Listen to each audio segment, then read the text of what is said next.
आजकल लोगों को भगवान की जरूरत कहां पड़ती है? अपना काम निकलवाने के लिए। याद तो आते हैं भगवान, पर दुख में सुमिरन सब करें। भगवान को याद लोग कब करते हैं? जब क्या हो? दुख। दुख आया तो भगवान ही याद आते हैं। फिर सुख में करे ना कोई, सुखी है तो कहां कोई भगवान को याद कर रहा है? और सुख में सुमिरन करें तो दुख काहे को होए? यदि सुख में ही पुकारें तो दुख आए ही क्यों? विपदा नहीं वे विपदोवा। विपत्ति किसे कहते हैं? दुख किसे कहते हैं? भगवान को भूल जाने को दुख कहते हैं, भगवान को याद रखने को सुख कहते हैं।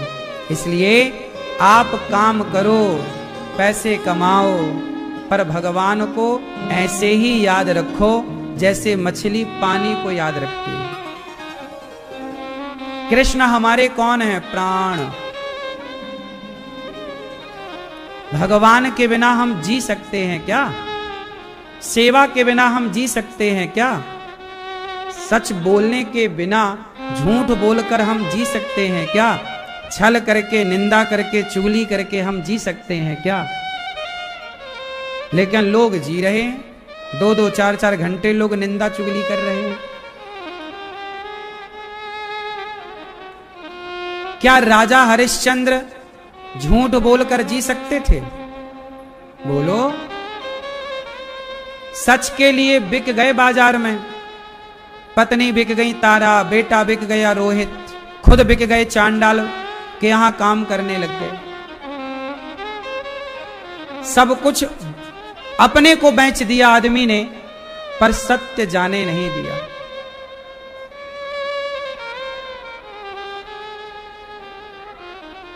क्या हरिश्चंद्र झूठ बोलकर जिंदा रह सकते थे?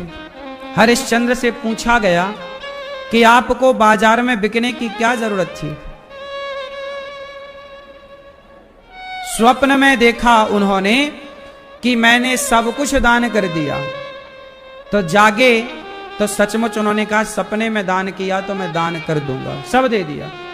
वो झूठ कह देते कि नहीं जी हमने तो दान किया ही नहीं, हम क्यों करें?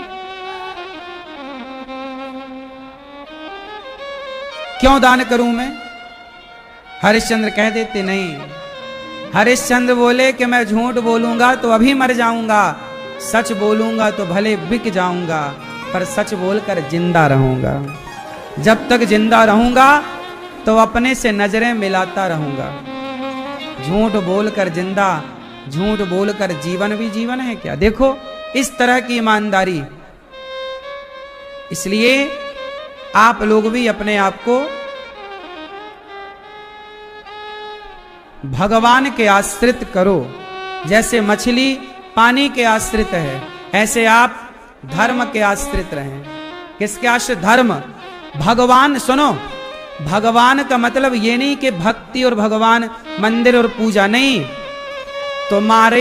तुम जो धर्म का पालन कर रहे हो वो धर्म ही भगवान है। रामो विग्रहवान धर्म। आप अपने माँ बाप की सेवा कर रहे हैं, माँ बाप की आज्ञा का पालन कर रहे हैं, तो आपकी वो सेवा ही भगवान है, वो धर्म ही भगवान है जिस धर्म का आप पालन कर रहे हैं। जैसे कि नारी, पत्नी का धर्म है कि वो पति के सिवा पर पुरुष को ना देखे। यदि वो कोई नारी अपने पति को परमेश्वर मान रही है और पराये पुरुष को कभी गंदी नजर से नहीं देखती, तो उसका पति को भगवान मानने का जो उसके भीतर धर्म है वही धर्म भगवान है, वही भगवान है। जो आपके भीतर धर्म है वही तो ईश्वर है। भगवान सबके भीतर हैं। किस रूप में? धर्म के रूप में। यदि आपके अंदर धर्म नहीं है तो आपके अंदर भगवान नहीं है। बताओ। अच्छा देखो धर्म क्या है। हमारी दयावती देवी पलवल हरियाणा से मैया आई और मैया ने कहा कि मैं एक दिन की संपूर्ण गौरी गोपाल जी की रसोई सेवा कराऊं, जहां हजारों भक्त भोजन करते हैं। ये मैया खुद इतनी दूर से आई और इन्होंने सेवा की। यही इनका धर्म है। गृहस्थ का धर्म यही है मैया, गृहस्थ का धर्म यही है कि खाने से पहले किसी को खवाए। यही है क्या?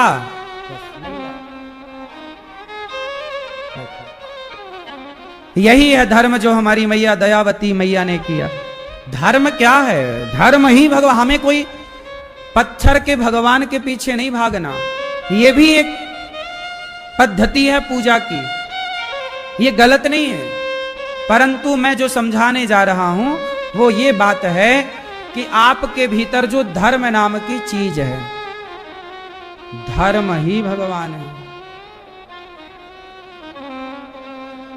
धर्म कौन है?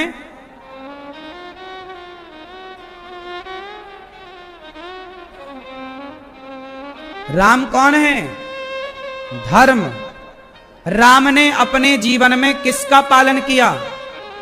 धर्म का कि अधर्म का? तो राम कौन है? धर्म की चलती फिरती मूर्ति ही राम है। धर्म ही तो राम है। राम ने जो किया वही धर्म है। और राम ने क्या किया? मां बाप के वचनों का पालन किया, भाई के लिए सिंहासन छोड़ी, पत्नी के लिए रावण से लड़ गए। ये सब धर्म ही तो है। क्यों मैया? इसलिए नारी अपने धर्म का पालन करे, पुरुष अपने धर्म का पालन करे। अनिरुद्धाचार्य क्या करता है? हम क्या करते हैं मेरी मां? हम केवल अपने धर्म का पालन करते हैं। ना हम पूजा करते, ना जप करते, ना तप करते, ना कुछ आता, केवल धर्म का पालन करते हैं। धर्म का पालन क्या? सच बोलते हैं, झूठ बोलने से डरते हैं। माँओं की सेवा करते हैं, माँ बाप की सेवा और सम्मान करते हैं। कोई द्वार पर आ जाए भूखा नहीं जाने पावे, ऐसा प्रयास करते हैं। मेहनत करते हैं कि हमारी मेहनत करने से यदि किसी माँ को सहारा मिल रहा है, 150 बच्चे गौरी गोपाल गुरुकुल में पढ़ रहे हैं, तो एक आदमी की मेहनत करने से, एक आदमी के भीख मांगने से इतना सारा कार्य यदि हो रहा है। और आपको कथा सुनाता हूँ तो मुझे लगता है कि आपको भी 3 घंटे आनंद का अनुभव होता है। तो आपको भी मैं सुख ही तो दे रहा हूं, आपको भी मैं दुख नहीं देता। यही मेरा धर्म है और मैं अपने धर्म का केवल पालन कर रहा हूं। और यही धर्म का पालन आपको भी करना चाहिए। ऐसा नहीं है कि ये केवल मेरे लिए है, हर गृहस्थ के लिए है कि अतिथि देवो भव। अतिथि भगवान है, ये सबके लिए। तो मेरे लिए बस है क्या? बोलो मेरी मां। माता की सेवा केवल मेरे लिए बस है कि सबके लिए? फिर सब लोग निभाते अपने अपने कर्तव्यों को, सब लोग निभाते अपने अपने धर्म को। शबरी माता ने केवल धर्म का पालन किया। और शबरी का धर्म क्या है? एक शिष्य का धर्म है गुरु की आज्ञा का पालन करना। शबरी के गुरु मतंग ऋषि ने कहा कि शबरी यहीं बैठना कुटिया पर, यहीं रहना, राम राम जपना, तुम्हारे कुटिया पर चलकर खुद राम आएंगे। ये गुरु वचनों पर भरोसा किया और गुरु वचनों पर चली। गुरु वचनों पर चलना धर्म है। धर्म का पालन शबरी ने किया तो राम घर आ गए।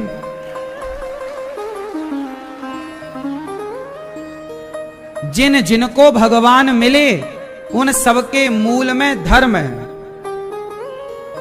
बोलो हाँ। और आज का व्यक्ति धर्म को छोड़कर अधर्म की ओर जा रहा है। अधर्म की ओर चलोगे तो नाश हो जाएगा। जैसे रावण चल पड़ा अधर्म के रास्ते पर। भैया बैठ जाओ, भैया सब लोग शांति से बैठो। मैया, ओ पर्पल मैया, मोबाइल वाली मैया, चश्मा लगाए बैठो मेरी माँ। बैठ जाओ। कब तक खड़ी रहोगी मेरी माँ? बैठ जाओ। लो या तो खड़ी रहेंगी या तो प्रपंच करेंगी। बैठो मेरी माँ, बैठ जाओ मैया, बैठ जाओ। तो धर्म, पत्नी का धर्म क्या है? पति कैसा भी हो, बिन परमेश्वर सोना मंदिर, बिंदिया बिना लीलार सोना, पति बिना संसार। नारी का धर्म क्या है? पति की, बोलो, पति कौन होता है? भगवान के देवता के राक्षस। मैया, आप अपने पति को क्या मानती हो? क्या है वो? भगवान जैसे लक्षण हैं उसके? पति तुम ही मेरे मंदिर, तुम ही मेरी पूजा, तुम ही देवता हो, तुम ही देवता हो। तुम ही मेरे माथे की बिंदिया की झिलमिल, तुम ही मेरे हाथों के गज कंगन की खन खन, तुम ही मेरे मंदिर, तुम ही मेरी पूजा, तुम ही देवता हो, तुम ही देवता हो। जिधर देखती हूँ उधर तुम ही तुम हो, न जाने मगर किन ख्यालों में गुम हो। मुझे देख कर तुम जरा मुस्कुरा दो, नहीं तो मैं समझूंगी मुझसे खफा हो। एक अच्छी पत्नी कैसी है? जो अपने पति को ही भगवान माने। तुम ही मेरे माथे की बिंदिया की झिलमिल, तुम ही मेरे हाथों के गजरों की मंजिल। मैं हूँ एक छोटी सी माटी की गुड़िया, तुम ही प्राण मेरे, तुम ही आत्मा हो। कोई मेरी आँखों से देखे तो समझे कि तुम मेरे क्या हो, कि तुम मेरे क्या हो। आज छोटी छोटी सी बातों में तलाक हो जाते हैं, छोटी छोटी सी बातों में रिश्ते टूट जाते हैं। ये तलाक, ये रिश्ता टूटना, इसकी दर ज्यादा क्यों है? इसकी गिनती ज्यादा क्यों है? क्योंकि आज एक लड़की पढ़ लिख करके डिग्रियां तो पा लेती है, पर वो ये नहीं जान पाती कि पति क्या है, पति के होने से क्या है और पति के ना होने से क्या है। एक पुरुष बड़ी बड़ी डिग्रियां पा लेता है, पर वो ये नहीं जान पाता कि विवाह क्यों हमने किया है, क्यों करना चाहिए, क्यों पत्नी का होना जरूरी है, क्यों पूजा पाठ में गांठ ही जोड़ी जाती है, पत्नी को देवी क्यों कहा जाता है, नारी को यत्र नार्यस्तु पूज्यन्ते क्यों कहा जाता है।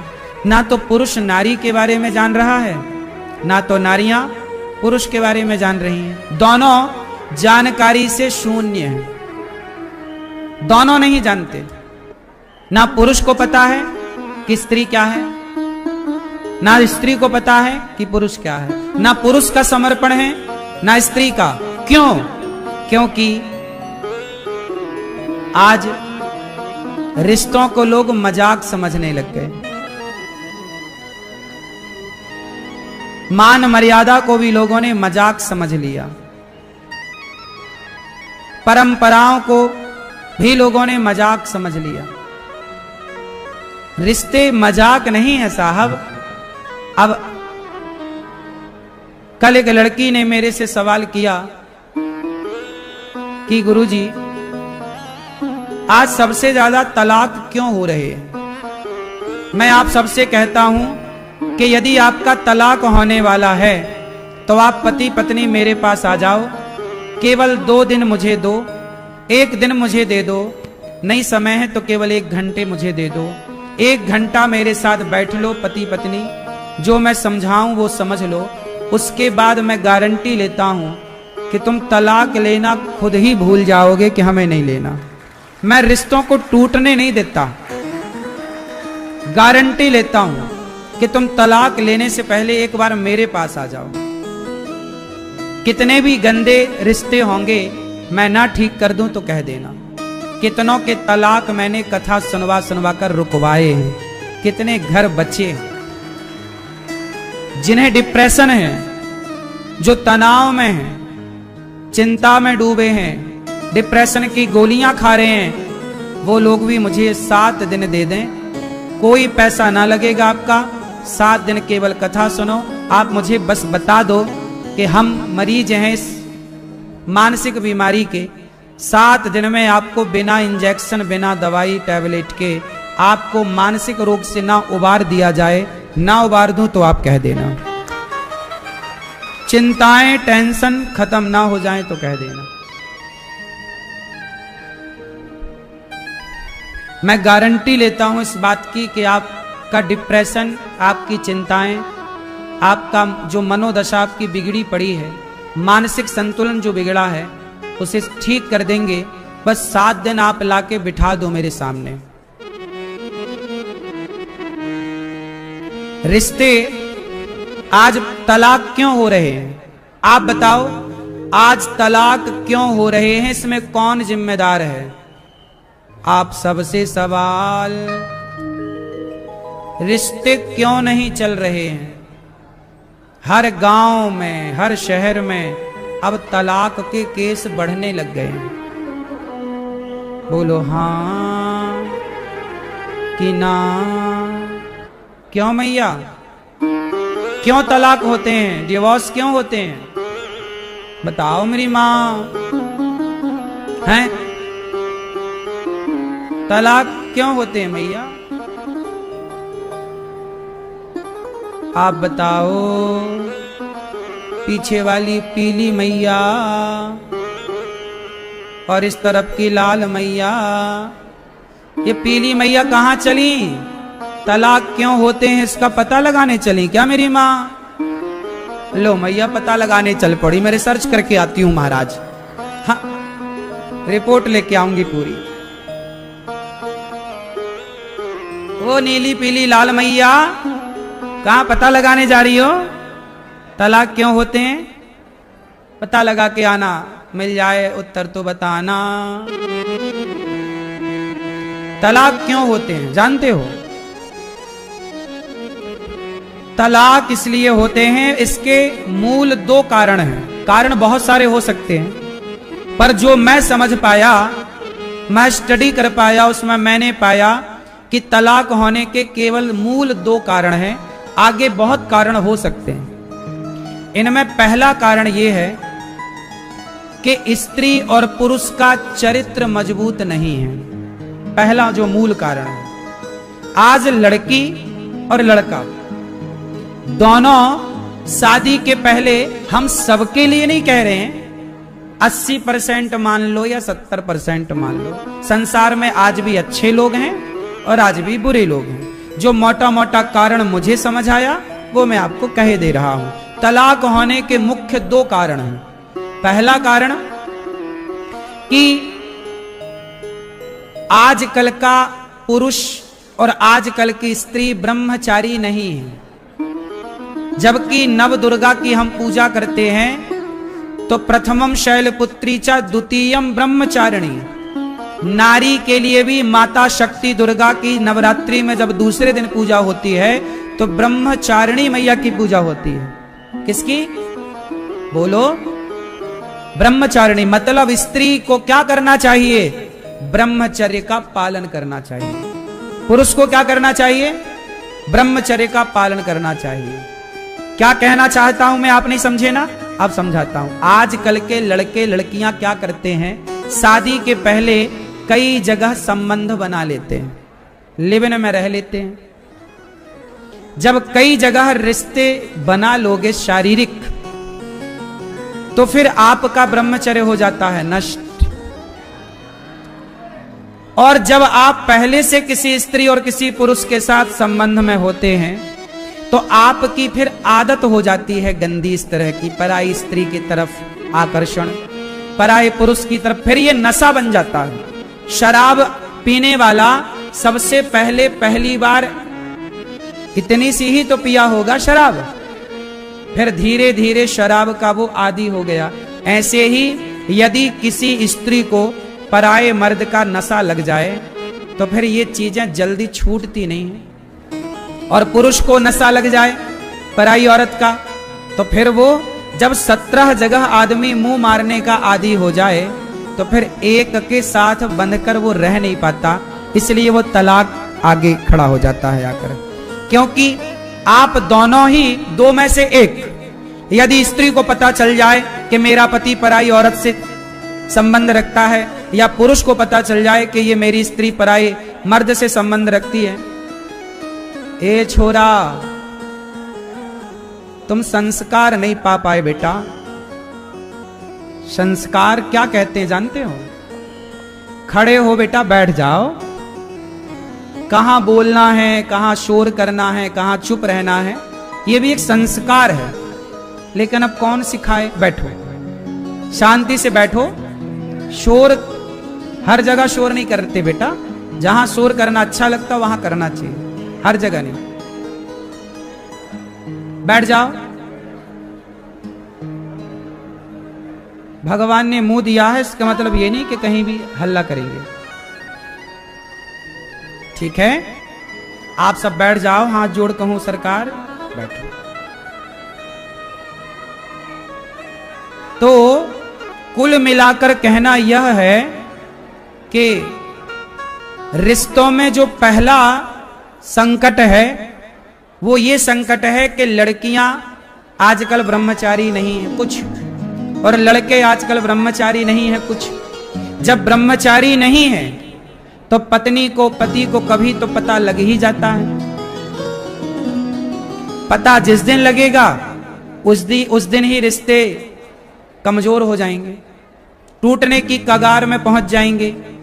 रही मन धागा प्रेम का, मत तोड़ो चटिकाए, टूटे से फिर ना जुड़े, जुड़े तो गांठ पड़ जाए। यदि आपकी पत्नी किसी पराये पुरुष के साथ है, आपको पता लग गया, आपने रिश्ता नहीं भी तोड़ा, तो फिर भी आपके मन में सदा के लिए गांठ तो पड़ ही जाएगी। पुरुष गलत है, स्त्री को पता लग गया, नहीं तोड़ेगी स्त्री रिश्ता, पर सदा के लिए गांठ तो पड़ ही जाएगी, वो आप कभी ठीक नहीं कर सकते। इसलिए मेरी प्रार्थना है कि आप जब विवाह करें, जब आपकी पत्नी हो, पति हो, तो आप अपनी पत्नी के लिए, आप अपने पति के लिए बिल्कुल पवित्र रहें। आप अपने पति और अपनी पत्नी के लिए सेकेंड हैंड ना रहें, पवित्र रहें, बिल्कुल गंगा की तरह। समझ में आई? ये तो पहली शर्त है, जो कि आज के युग में देखने को अब कम मिलेगा। सब लिव इन में रह रहे हैं, ये पहला कारण। अब दूसरा कारण भी है। चलो आप दोनों ब्रह्मचारी हैं, दोनों पवित्र हैं, लेकिन आप दोनों के अंदर सहनशीलता नहीं है, जरा जरा बात आप सह नहीं पाती हो, पति की दो बात बर्दाश्त नहीं है, पत्नी की दो बात बर्दाश्त नहीं है, तो भी आप भरी गंगा की तरह पवित्र हैं। पर सहना नहीं आया, बर्दाश्त करना नहीं आया, सहनशीलता डेवलप नहीं हुई, तो फिर आप रिश्ते नहीं चला सकते। रिश्तों को चलाने के लिए दो चीजें चाहिए।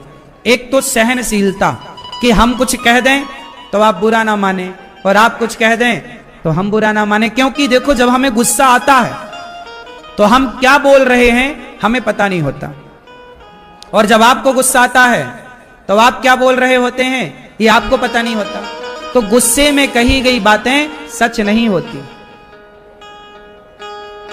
गुस्से में कही गई बातें सच नहीं होती, परंतु ये दुनिया के लोग गुस्से की बातों को ही याद कर लेते हैं कि तुमने ऐसा कहा था।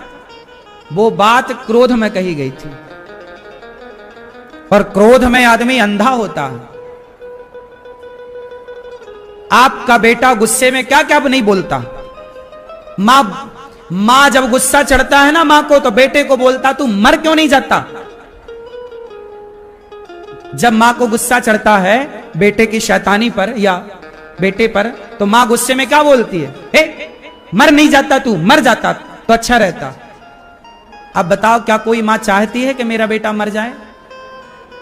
पूछो जरा उस मां से, चाहती हो? नहीं, पर ये बात बोल रही है वो। बोलो, गुस्से में, और गुस्से में कही गई बातों का कोई अर्थ नहीं होता। क्रोध में बोली गई बातें बिल्कुल जीरो हैं, लेकिन दुनिया उन बातों को पकड़ लेती है। दुनिया उन्हीं बातों को, कि तुमने ऐसा बोला, उन बातों को पकड़ लेने से तलाक की स्थितियां पैदा होती हैं कि आपने ये बोल दिया। पति ने जरा डांट दिया, पत्नी ने मां को बोला, पत्नी ने भी बोल दिया। अरे पति तो गुस्से में बोल रहा था, पर पत्नी ने जब सुना कि मुझे ऐसा बोला जा रहा, तो पत्नी को भी गुस्सा आया, और पत्नी ने भी गुस्से में बोल दिया उससे ज्यादा, या पति ने उससे ज्यादा। तेरी मां ऐसी, तेरा बाप ऐसा। पति पत्नी की लड़ाई होते होते उनके मां बाप तक चली जाती है। मां बाप तक गई तो ईगो सामने आ जाता, अहंकार सामने आ जाता कि मेरी मां को तुमने ऐसा कैसे बोल दिया, मेरे बाप को ऐसा तुमने कैसा बोल दिया। तो पुरुष भी कहता तूने मेरी मां को क्यों ऐसा बोला, जबकि किसी ने किसी को कुछ नहीं बोला। दोनों निर्दोष हैं। दोषी है आपका क्रोध, दोषी है आपका गुस्सा। दोषी कौन है? आपका क्रोध। इसलिए मेरी मां, दोषी क्रोध है, पर क्रोध को आप लोग दंडित नहीं करते। आप दंड देते हो अपनी पत्नी को, अपने पति को, रिश्ते तोड़ देते हो। पति और पत्नी की गलती। अच्छा विचार करो, आपके पति को गुस्सा ना आया होता, आपकी पत्नी को गुस्सा ना आया होता, तो क्या वो ऐसे शब्द कहते आपके लिए? उत्तर दो। इसका मतलब दोषी पति नहीं है, पत्नी नहीं है, वो क्रोध तुम्हारा दुश्मन है। इसलिए हमारी ऋषियों ने कहा कि काम, क्रोध, मद, लोभ सब नाथ नरक के पंथ। नरक के 4 दरवाजे हैं। नरक के कितने दरवाजे हैं? काम, काम मतलब काम वासना, पराई नारी पराय पुरुष का काम। काम के चक्कर में ही ना, वासना के चक्कर में लोग पराई स्त्री पराय पुरुष के पास जाते हैं और अपना नाश करा लेते हैं। रावण इसका उदाहरण है। इसलिए कामी ना बनो ऐसे कि पराई औरत के पास जाना पड़े। संयमी बनो, ब्रह्मचारी बनो। काम नरक का द्वार है। तुम्हारे भीतर काम चढ़ गया और तुम पर पुरुष पर नारी की तरफ एक बार चले गए तो सदा के लिए कलंकित हो जाओगे। कपड़े के दाग धुल जाते हैं, चरित्र के दाग कभी नहीं धुलते। इसलिए काम। दूसरा क्रोध। आपके रिश्तों को कौन बिगाड़ता है? जोर से, जोर से। इसलिए आपका बेटा, आपका पिता, आपकी पत्नी, आपका पति दोषी नहीं है। बचपन से ऐसा माहौल घर में रखो कि आपके बच्चे क्रोध से हारे ना, क्रोध को जीत सकें। क्योंकि यदि क्रोध हावी हो गया तो हर रिश्ते को तोड़ डालेगा। बाप बेटे के बीच में क्रोध आ जाए तो बेटा अपने बाप को गालियां देता है। ए बाप, तू क्या बाप है? वो गालियां देता है बेटा बाप को, क्योंकि बेटे को क्या आ गया? सच बताऊं साहब, धरती में कोई बुरा नहीं है। मुझे नहीं लगता कि कोई बुरा होता है। यदि आपको क्रोध पर कंट्रोल करना नहीं आया तो क्रोध फिर अपने तरीके से आपको नचाता है। बस काम पर कंट्रोल नहीं आया तो काम आपको अपने तरीके से नचाता है। बस इतनी सी बात है। रावण ने काम पर कंट्रोल नहीं किया तो काम ने रावण को नचाया। सीता चुराने चला गया, पराई औरत चुराने चला, नाश हो गया। जरा कंट्रोल कर लेता रावण अपने काम पर तो क्या रावण का सर्वनाश होता? तुम जरा कंट्रोल कर लेते अपने क्रोध पर तो क्या तुम्हारे भाई भाई के रिश्ते इतने खट्टे होते? समझते नहीं हो। गुस्सा क्रोध पर गुस्सा करो, क्रोध को छोड़ो। क्रोध को कोई नहीं छोड़ रहा है। पत्नी को छोड़ देते हैं, पति को छोड़ देते हैं, पिता को छोड़ देते हैं, मां को छोड़ देते हैं, पर गुस्सा नहीं छोड़ते। जबकि तुम्हारा दुश्मन तुम्हारा क्रोध है। तो आज से हमारा दुश्मन कौन? बोलो। इस क्रोध ने हमको हमारी पत्नी से दूर कर दिया। इस क्रोध ने हमको हमारे पिता से दूर कर दिया। इस क्रोध ने हमको हमारी मां से हमें दूर कर दिया। इस क्रोध ने हमको हमसे हमारे भाई से, क्रोध ना आता तो हम ना कहते तो रिश्ते में खटास ना आती। क्योंकि तीर कमान से निकल जाए तो वापस नहीं होता और बात जबान से निकल जाए तो वापस नहीं होती। वो सदा के लिए शब्द गूंजने लगते हैं कि तुमने ऐसा कहा। समझ में आ रही है भैया? तो रिश्तों को दो लोग कमजोर करते हैं। एक तो आपका बिगड़ा हुआ मन जो चरित्रहीनता की ओर जा रहा, दूसरा आपके भीतर सहनशीलता नहीं है, बर्दाश्त नहीं करते। इतना बर्दाश्त करो कि सब कुछ सुनकर भी गुस्सा ना आए। पत्थर छैनी हथौड़ों की चोट सहता सहता सहता, चोट खाता खाता खाता वही पत्थर भगवान बन जाता है। ना खाए चोट तो कैसे बने भगवान पत्थर? जो पत्थर चोट खाकर टूट गया वो कंकड़ बन गया, और जो पत्थर चोट सह गया वो शंकर बन गया। बात समझ में आई? तो आपका मूल में दुश्मन कौन है? भाई नहीं है तुम्हारा दुश्मन। कौन है? क्रोध। इसलिए अपने क्रोध को थप्पड़, जब गुस्सा आए तो अपने तमाचा मारो गाल पे, साले आया है मारूंगा। ऐसे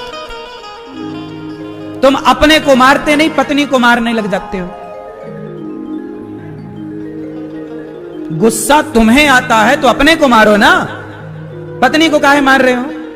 बच्चे को क्यों मार रहे हो? बच्चे ने क्या बिगाड़ा?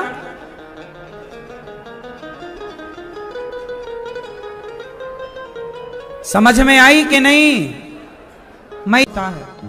इसलिए कुल मिलाकर अपने धर्मों का पालन कीजिए। भगवान के अब मंदिर आप नहीं जाते, पूजा नहीं करते, कोई बात नहीं। धर्म का आचरण करते रहिए।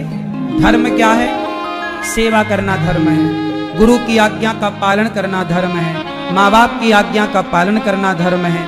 पत्नी के सिवा, पति के सिवा किसी और को ना देखना धर्म है। ये सब धर्म है। सत्य बोलना धर्म है। दया पर चलना धर्म है। किसी की हत्या ना करना धर्म है।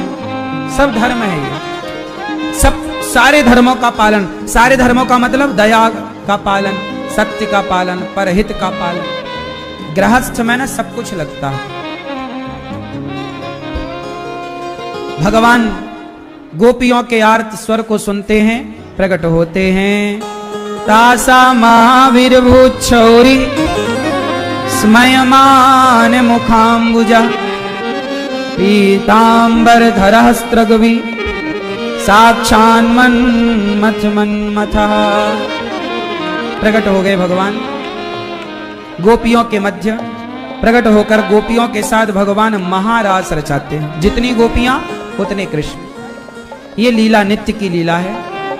इसके बाद भगवान ने सुदर्शन और शंखचूड़ नाम के दैत्य का उद्धार किया। अरिष्टासुर को भगवान ने मारा। गोपियों ने युगल गीत गाया। भगवान को लेने कंस ने अक्रूर जी को भेजा। अक्रूर जी भगवान कृष्ण को लेकर जब वृंदावन से मथुरा आने लग गए तो गोपियों ने रास्ता रोका। भगवान ने केसी और व्योमासुर को मार गिराया, केसी नाम के राक्षस को। जहां केसी को मारा, इसलिए यहां वृंदावन में यमुना के किनारे एक घाट है, उसे केसी घाट कहते हैं, क्योंकि वहां केसी नाम के दैत्य को मारा था, इसलिए नाम पड़ा केसी घाट। इसके बाद भगवान केसी और व्योमासुर को मारते हैं, और जब भगवान को लेकर के अक्रूर जी जाने लग गए तो गोपियां रथ के आगे लेट गई। श्याम सुंदर हमें छोड़कर ना जाओ, हम आपको भुला नहीं सकती। भगवान बोले मैं 2 दिन बाद आ जाऊंगा। जब कृष्ण नहीं रुके तो गोपियां रथ के आगे आकर लेट गईं कि हम तो आपके बिना मर जाएंगे। अब भगवान गोपियों के साथ क्या करते भला? अब भगवान रुके और समझाए कि 2 दिन बाद आऊंगा। यशोदा मैया रोटी लेकर आई, मक्खन रोटी लाला, तुम हमें छोड़कर जा रहे हो। मैया बस 2 दिन की बात है कहकर भगवान मथुरा से, वृंदावन से मथुरा चले गए। ये भगवान का भक्त से विरह है। आज भगवान सोचिए, जब बेटी विदा होती है तो कितना कष्ट होता है माता पिता को। जब भगवान विदा हो रहे होंगे तो कितना कष्ट हो रहा होगा। इसलिए ये सारी कथाएं हमें केवल ये बताना चाहती हैं कि भगवान ही हम सबका परम धन है। गोपियों के पास तो सब कुछ बचा, पैसा है, परिवार है, प्रतिष्ठा है, पर कृष्ण चले गए तो उन्हें ऐसा लगा कि अब कुछ नहीं बचा। भगवान चले जाएं जीवन से तो सब कुछ पाकर क्या पाएंगे? सब कुछ का कोई मूल्य नहीं। क्यों मैया? सब तो माटी है, किसी का कोई मूल्य नहीं। भगवान का मूल्य है। आपके भीतर भगवान निकल जाएं आपके भीतर से तो आपको लोग ले जाकर जला देंगे, आपका कोई मूल्य ना रह जाएगा। आपकी भी कीमत तब तक है जब तक आपके भीतर भगवान है। बोलो हाँ। बस आप सबके भीतर भगवान हैं, बस भीतर के भगवान को पहचान लेना है कि वो भगवान भीतर बैठकर क्या करा रहा है, क्या कर रहा है। अच्छा बताओ, भगवान किस किस के भीतर हैं?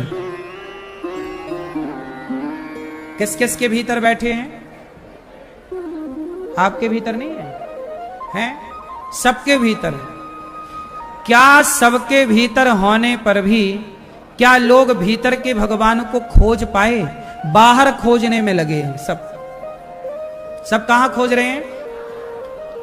सबको बाहर खोजना है, जबकि बैठे कहां हैं? भीतर।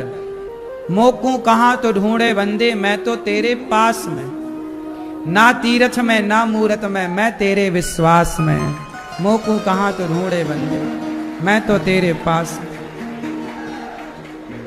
तो भगवान को कहां ढूंढ रहे हो? वो कहां हैं और आप कहां तलाश रहे हो? इसलिए कहता हूं, बाहर बहुत देखा, अब थोड़ा भीतर झांक कर देखो। ये भीतर देखने का तात्पर्य क्या? कैसे भीतर देखें? भीतर कैसे देखा जाता है बता मैया? भीतर कैसे देखा जाता है बताओ? सारे संत जन क्या कहते हैं? भीतर देखो, भीतर तलाशो भगवान को, भीतर बैठे हैं। तो कैसे देखें ये भी तो बताओ। तो सुनो, भीतर बैठे हैं भगवान, तो भीतर के भगवान को कैसे देखें? भीतर के भगवान को देखने का तात्पर्य है कि आपके भीतर जो भगवान हैं, आप हम जिसे देखें, हम आपको देखें तो आप में भी हमें भगवान नजर आए। हम कौए को देखें तो कौए के भीतर भगवान नजर आए, क्योंकि क्या कहा जा रहा है? भीतर भगवान है। तो सबके भीतर भगवान है, फिर तो सब में भगवान को देखना ही भीतर देखना है। सबको, सब में क्या देखो? सब में क्या देखो? जोर से। कौआ में, कुत्ते में, बिल्ली में, हाथी में, घोड़े में, स्त्री में, पुरुष में, सब में कौन? सब में ईश्वर है। अब सवाल खड़ा हुआ कि सब में यदि भगवान है तो फिर गधे की पूजा क्यों नहीं करते लोग? सुअर की पूजा क्यों नहीं करते लोग? सब में भगवान है तो पूजा करो उसकी। नहीं, ऐसा है कि आपके हाथ में टॉर्च है और अमावस्या की रात है और आपके सामने 10-10 फीट की दूरी पर 10 लोग खड़े हैं दूर। अब ये बताओ कि खुला आसमान है, अंधकार से भरी रात्रि है और आपके पास टॉर्च है, तो आप जिसके चेहरे में टॉर्च मारोगे वो प्रकाश उसी के चेहरे पर तो जाएगा।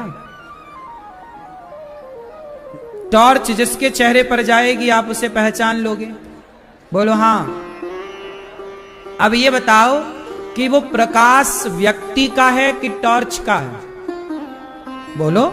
आपने टॉर्च मारी ना चेहरे पर, तो वो प्रकाश, अब टॉर्च तो मारी पर दिख कौन रहा है? टॉर्च नहीं दिख रही है। समझो, जब टॉर्च मुंह पे कोई मारता है तो टॉर्च तो दिखती ही नहीं, दिखता है वो व्यक्ति, दिखती है वो वस्तु जिस पर टॉर्च का प्रकाश होता है। बोलो हाँ कि ना? तो टॉर्च यदि आपके पास है और आपने हमारे ऊपर टॉर्च मारी तो हम आपको दिखेंगे, आपने दूसरे पे टॉर्च मारी दूसरा दिखेगा। तो प्रकाश जो है वो व्यक्ति का नहीं है, वो प्रकाश किसका है?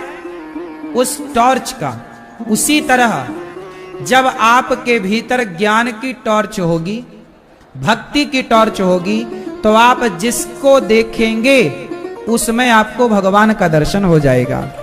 ये विशेषता आपकी है, ना कि सामने वाले की। जैसे गधा है, मेरे भीतर ये भाव है कि गधे में भी भगवान है, तो मैंने जब गधे को देखा तो मुझे उस गधे में भी अपने भगवान नजर आए। अरे छोटी सी बात समझो ना, किसी का पति भगवान के घर चला जाता है, उदाहरण, भगवान करे किसी का ना जाए, लेकिन किसी का पति भगवान के घर चला जाता है तो पति के कपड़े जब आप देखती हो तो उस कपड़े में भी तुम्हें पति दिखता है कि नहीं?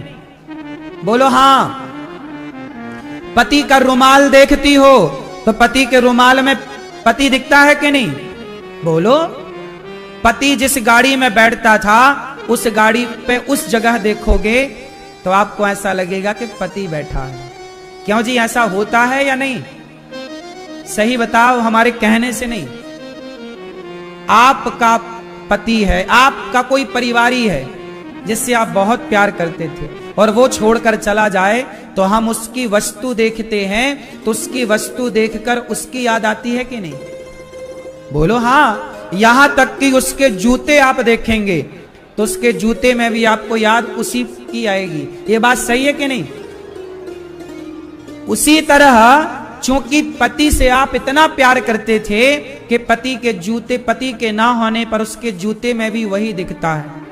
जिस बिस्तर पर सोता था उस बिस्तर पर भी वही दिखता है। जब पति से प्रेम हो जाने पर यह स्थिति हो जाती है, तो भगवान से प्रेम कर लो इतना कि फिर भगवान की बनाई सृष्टि को जब देखो, गधा किसका बनाया है?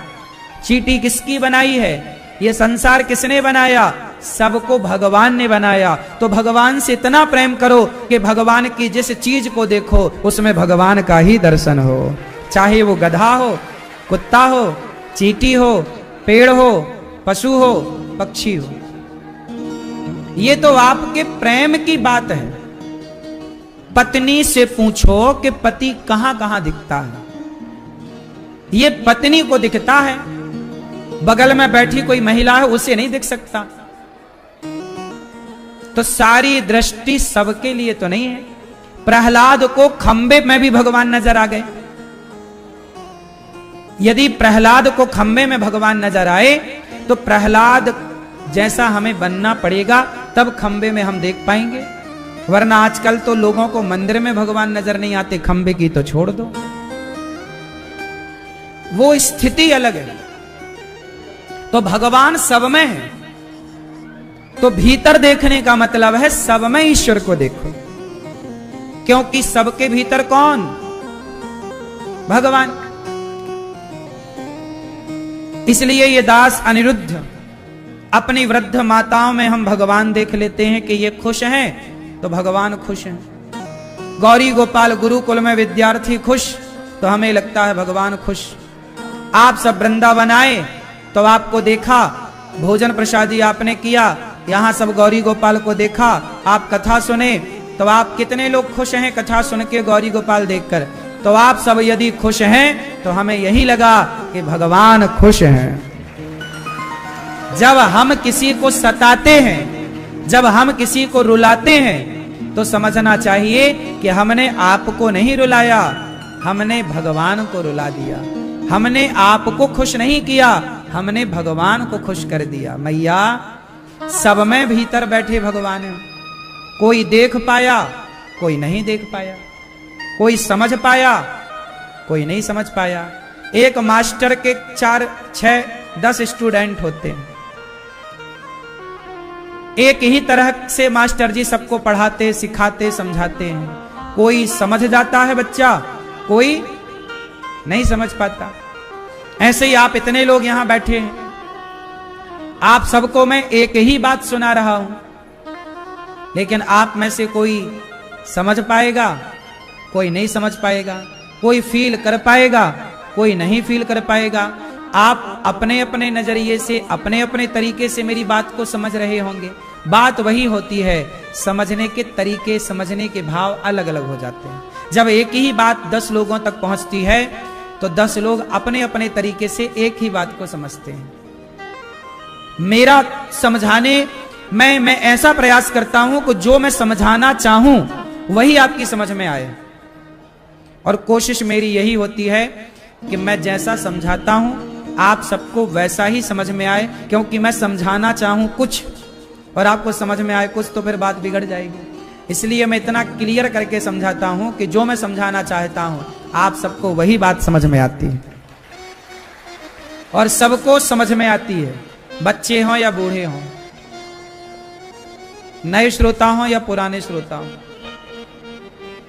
पुराने श्रोताओं को जल्दी से समझ में आता होगा, नए श्रोताओं को थोड़ा बातें कठिन लगती होंगी, पर सुनते रहेंगे तो आपको हर बात, चूंकि शास्त्रों की बात कठिन तो कुछ कुछ है ही, कुछ चीजें वो तो हम इतने सरल तरीके से समझाते हैं आपको कि आप बिल्कुल अनपढ़ भी होंगे तो हमारी बात आप समझ पाएंगे बिल्कुल क्लियर, और आप पढ़े लिखे होंगे तो भी आप समझ पाएंगे। इसलिए मेरा पूरे कथन का, पूरे प्रसंग का निष्कर्ष यह निकला कि भीतर देखो मतलब सबके भीतर देखो। खुद के भीतर देखने का तात्पर्य है सब में एक कृष्ण का दर्शन करना। जैसे एक पति को ही वो जूते में देखती है, कपड़े में देखती है, रुमाल में देखती है, बिस्तर में देखती है, जिस थाली पर खाता था पति उस थाली में देखती है, ऐसे चींटी में, हाथी में, स्त्री में, पुरुष में, सब में वही परमात्मा को देखो। वही एक समाया है, दूसरा नहीं है। भगवान ने बड़ी कृपा की, हमें यह मौका मिला कि हम वृद्ध माओ की सेवा के लिए भगवान ने चुना। कल पूज्य श्री भाई श्री जी, रमेश भाई जी जब आए तो उन्होंने कहा कि देखो कितने भाग्यशाली हैं कि इस काम के लिए भगवान ने आपको चुना। हम तो ईश्वर के बड़ी ऋणी हैं। भगवान का रोज 100 बार उठक बिठक लगाकर धन्यवाद दें तो बड़ा कम है। भगवान के सामने 100 बार भी हम रोज उठक बिठक लगाएं और कान पकड़ के धन्यवाद दें तो भी बड़ा कम है कि प्रभु ने 140 करोड़ लोग रहते हैं, 150 करोड़ लोग रहते हैं भारत में, पर 150 करोड़ लोगों में भगवान ने इस दास अनिरुद्ध को चुना वृद्ध माताओं की सेवा के लिए। तो बताओ, ईश्वर की दृष्टि थी तब ना चुना। ईश्वर की दृष्टि ना होती तो चुनते कैसे? इसका मतलब है कि इस भरी भीड़ में भी 24 घंटे भगवान हमें देख रहे हैं। क्योंकि देखा ना होता तो भगवान ने ये जिम्मेदारी क्यों दी? आपको भी देखा, आपको ही क्यों बुलाया होली में? आप पर भी कृपा है, नजर है, तब ना आपको बुलाए। आप पर भी उनकी नजर है। और गौरी गोपाल आश्रम में माताओं के लिए, यहाँ अन्न क्षेत्र के लिए, यहाँ चल रही सेवाओं के लिए आप जब सहयोग करते हैं तो नजरें आप पर भी भगवान की होती हैं कि आपने भी किसी माँ के लिए रोटी दी और किसी भूखे संत के लिए आपने अन्नदान, अन्न क्षेत्र बंटवाया। तो भगवान तो आपको भी देख रहे हैं। कुल मिला करके आप सब पर, हम सब पर भगवान की करुणा कृपा है। इसलिए रोज कान पकड़ करके भगवान के आगे एक दो ठक बिठक लगाओ कि प्रभु हम बड़े पापी हैं, इतने व्यस्त हो जाते हैं कि आपको हम भूल जाते हैं। आपने हमें इतना कुछ दिया, हमें इतना काबिल समझा, इस लायक समझा कि आपने हमें ये जिम्मेदारी दी, फिर भी हम आपको भूल जाते हैं। इस बात के लिए भगवान को सॉरी कहा करो रोज। तो को क्या संकट है, क्या कष्ट है, क्या पीड़ा है। इसलिए कहता हूं कि आंखों से भगवान को देखा करो, रोया करो तो भगवान के लिए रोया करो। आंसुओं में बड़ी ताकत होती है। अच्छा बताओ, आंसुओं में ताकत होती है कि नहीं?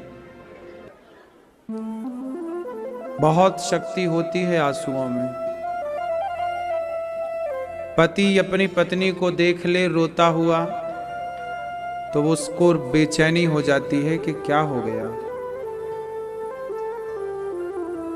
वो सब कुछ पत्नी की खुशी के लिए, बाप माँ बच्चों की आंखों में आंसू देख लें, माँ बाप बच्चों को रोता हुआ देख लें तो माँ बाप बच्चों के पीछे पड़कर, बेटा क्या हुआ, तुम क्यों रो रहे हो, क्या तकलीफ है। जैसे एक पिता अपने बच्चों को रोता हुआ नहीं देख सकता, माँ अपने बच्चों को रोता हुआ नहीं देख सकती, एक अच्छा पति अपनी पत्नी को रोता हुआ नहीं देख सकता, उसी तरह भगवान अपने भक्त को कभी रोता हुआ नहीं देख सकते। लेकिन विडंबना तो ये है कि हम भगवान के लिए रोते ही नहीं, भगवान के लिए आंसू बहाते ही नहीं। बेटा नहीं है तो सब लोग रो रहे हैं, पैसा नहीं है तो सब लोग रो रहे हैं, लेकिन जिंदगी चली गई, भगवान नहीं मिले, चित्त नहीं लगा भगवान में, इसके लिए कौन रो रहा है? इसलिए भगवान के लिए समय निकालकर कभी आंसू बहाया करो। संसार के लिए तो बहुत हम रोते ही हैं, ये नहीं मिला तो रोने लग गए, वो नहीं मिला तो रोने लग गए, लेकिन भगवान के लिए मीराबाई भगवान के लिए रोती हैं। इसलिए भगवान को कभी रो करके पुकारो, आंखों में आंसू भर करके। आप लोग भगवान को जल चढ़ाते हो ना, गंगा जल, यमुना जल, नल का जल, ये इस जल से क्या होगा? एक लोटा जल भरा शंकर जी पे चढ़ा दिया, एक लोटा जल भरा भगवान जी पे चढ़ा दिया, क्या होगा इससे? चढ़ाना ही है तो एक लोटा जल ना चढ़ाओ, एक बूंद आंसू, नेत्रों का एक बूंद जल चढ़ा दो। भगवान के मंदिर जाओ और भगवान को देखकर भगवान की याद में रो देना, हे प्रभु कब दर्शन होंगे, उनकी याद में रो पड़ना, यही जल चढ़ाना है। उनके लिए रोया कब आपने?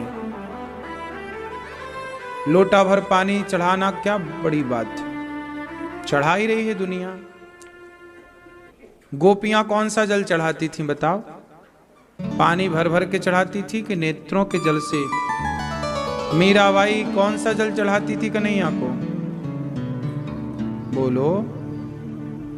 आप लोग इतने बुद्धिमान हैं, इतने पढ़े लिखे हैं, इतनी सी बात नहीं समझ पाए।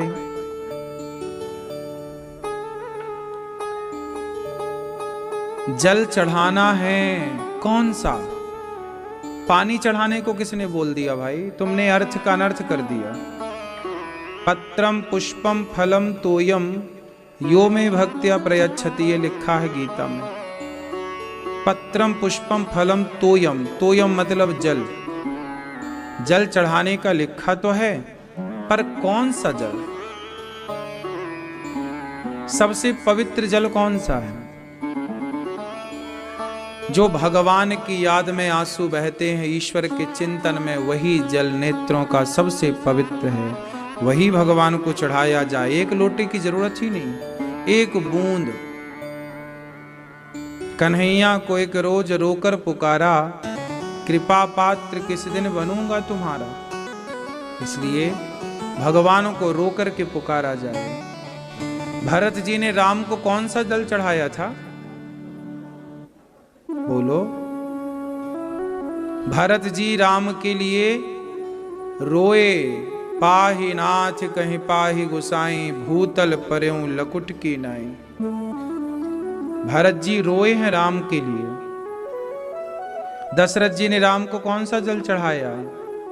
राम राम हा राम कही, राम राम कही राम। राम राम कहते दशरथ जी आंसू में, हा रघुनंदन प्राण प्रीते, तुम बिन जियत बहुत दिन बीते।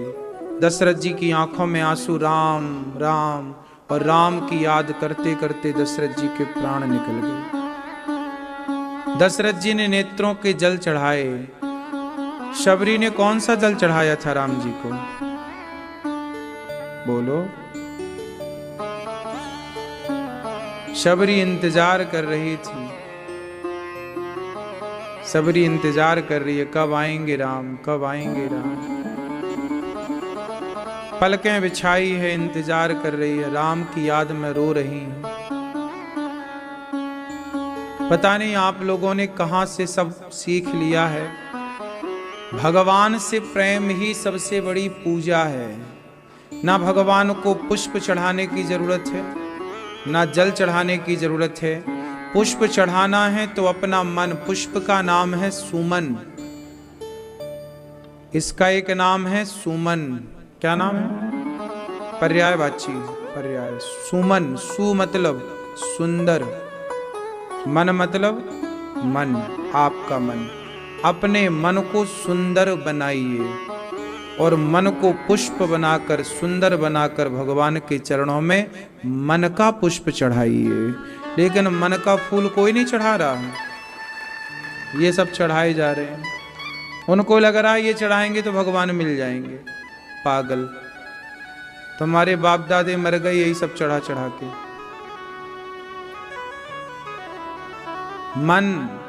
मन कहाँ चढ़ा है? मन तो कहीं और चढ़ा हुआ है, कहीं और लगा हुआ है।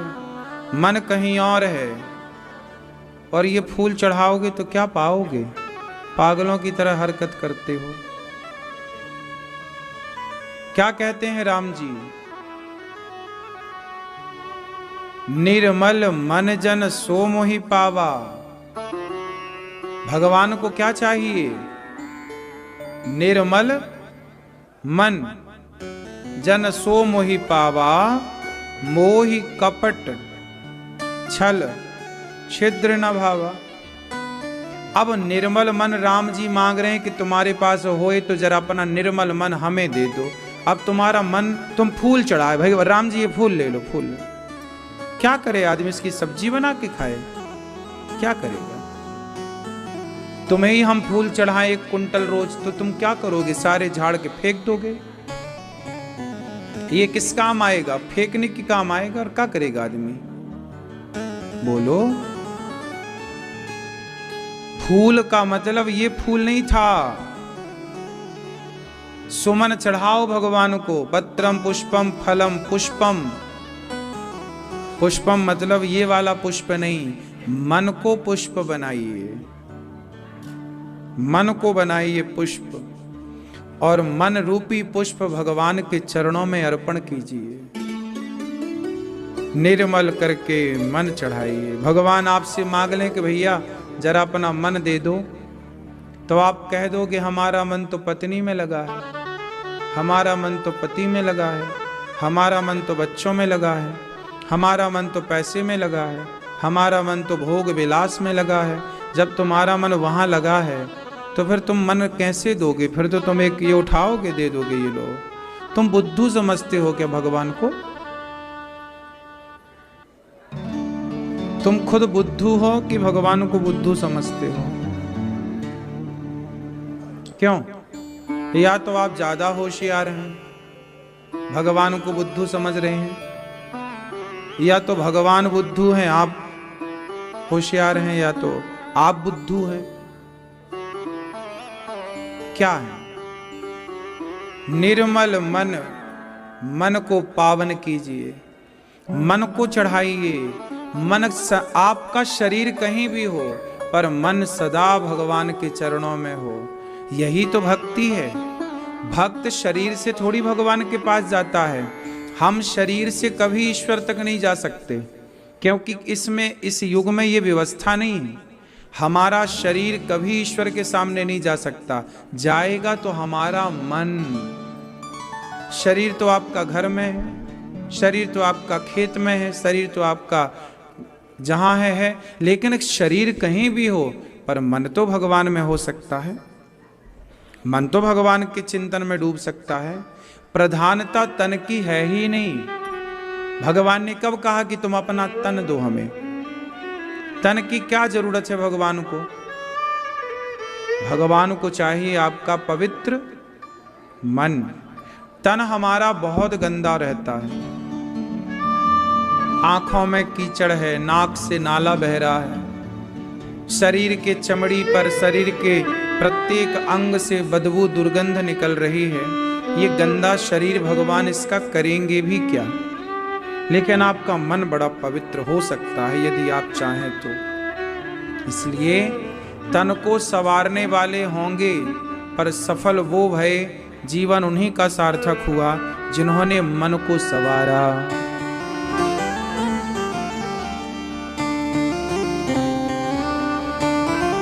गंगा में जाकर वंदे, तन की तू मैल धोता। गंगा में जाकर वंदे, तन की तू मैल धोता। जो मन की मैल न धोई, जो मन की मैल न धोई, गंगा गया तो क्या हुआ, तन को धोया मगर मन को धोया नहीं। कि भगवान के मुंह में लगेगा तो भगवान की हालत क्या होगी? लोगों को लगता है भोग लग गया, अब तुम्हारे घर मेहमान आए हो, तुम मेहमानों के मिठाई का डिब्बा उठाओ, ले मुंह में मारो जोर से, तो मेहमान के 2-3 दांत टूट जाएंगे कि नहीं मिठाई की डिब्बा से। और आजकल लोग मंदिरों में जाके यही करते हैं, मिठाई के डिब्बे फेंक देते हैं। भगवान की माला लिया, फेंक दिया। अरे दुल्हन मंच में जाए और अपने दुल्हा की तरफ माला ले और ऐसे फेंक दे, हो गया ब्याह। 2-4 वहीं जमाएगा, भाग जाएगा दुल्हा। बोले पागल औरत है। क्यों? जो व्यवहार आप इंसानों के साथ नहीं कर सकते, वो व्यवहार आप भगवान के साथ कर रहे हैं। बात सही है? आपका होने वाला दुल्हा मंच में दूर खड़ा होके माला ऐसे करे और तुम्हारे मुंह की तरफ फेंके, तुम शादी नहीं करोगी मैया उससे। बोले ये पागल है, मेंटल है। लेकिन तुम मंदिरों में जाते हो और माला कैसे भगवान की तरफ फेंकते हो? तुम्हें लगता चढ़ गई, वाह। या तो तुम मूर्ख हो या तो भगवान को मूर्ख समझते हो।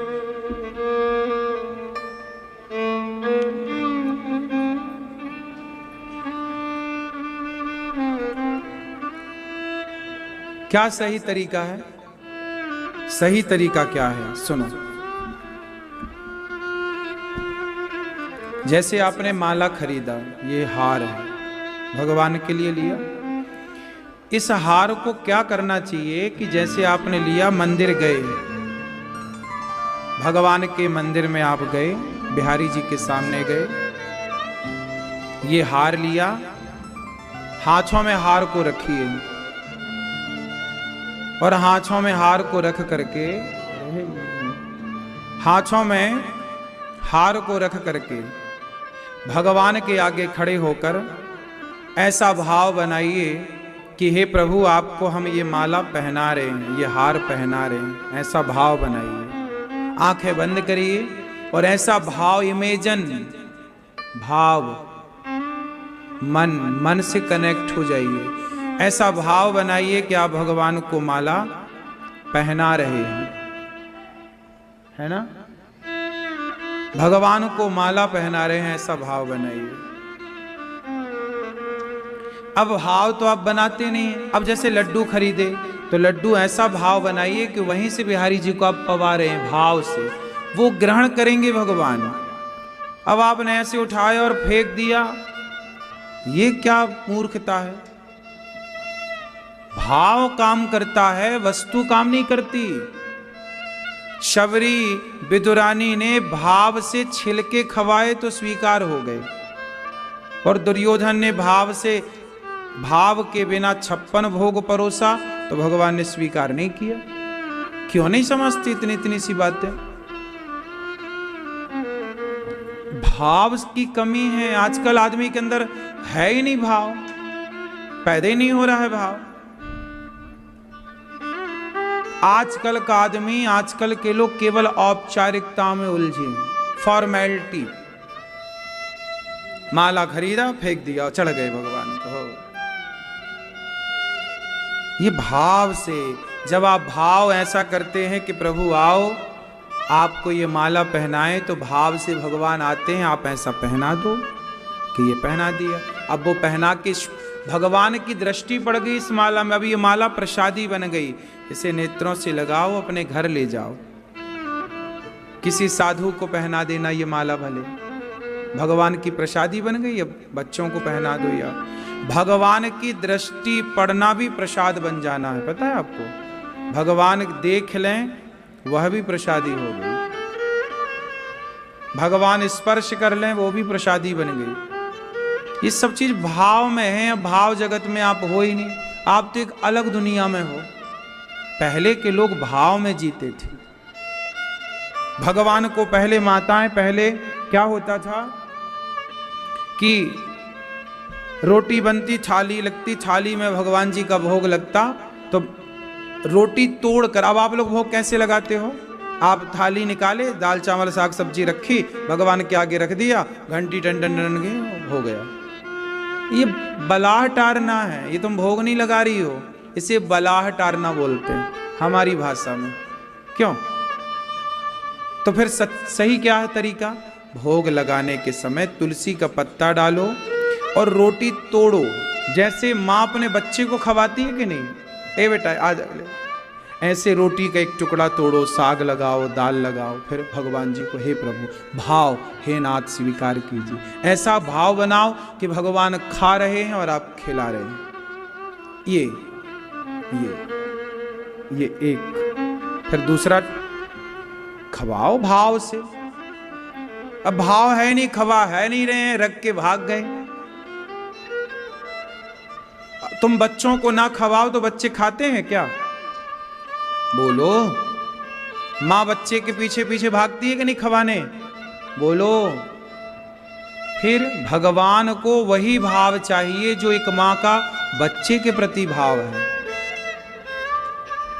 जो एक भाव माँ और बेटे का है, वही भक्त और भगवान का भाव होना चाहिए कि भगवान अब खाएं। खिलाने के बाद भगवान के मंदिर में एक कपड़ा होना चाहिए, खवाए हो, फिर भगवान को थोड़ा सा जल पिलाओ, फिर कपड़ा से ऐसे ऐसे ऐसा भाव होना चाहिए कि आप भगवान जी का मुख साफ कर रहे हैं। ये भाव है। मंदिरों में क्या चल रहा है? भाव की पूजा चल रही है। भाव है तो सब कुछ है, नहीं है तो क्या है? फिर वो भी क्यों कर रहे हो जो कर रहे हो? बिना भाव के किया गया सब बेकार है। भावग्राही जनार्दना, भगवान क्या चाहते हैं? भाव। भाव समझते कि नहीं? नहीं समझते। कौन सा भाव समझते हैं? टमाटर क्या भाव चल रहा है? वो वाला भाव। तुम तो केवल वही भाव समझते हो, आलू टमाटर क्या भाव चल रहा है, वो वाले भाव से थोड़ा इस भाव की तरफ आओ। जब तक इस भाव में नहीं आओगे तब तक अधिकारी भी नहीं है हम लोग। अब लोग ना सवे 10 बजे नहाएंगे। अब गांव में क्या लोग क्या करते हैं, पुरुष वर्ग, स्त्रियां तो स्त्रियों का भी अभी बताएंगे, पुरुषों का पहले बता दो। पुरुष लोग क्या करते हैं, 10 बजे तो नहाएंगे या 9 बजे या 8 बजे, जो भी।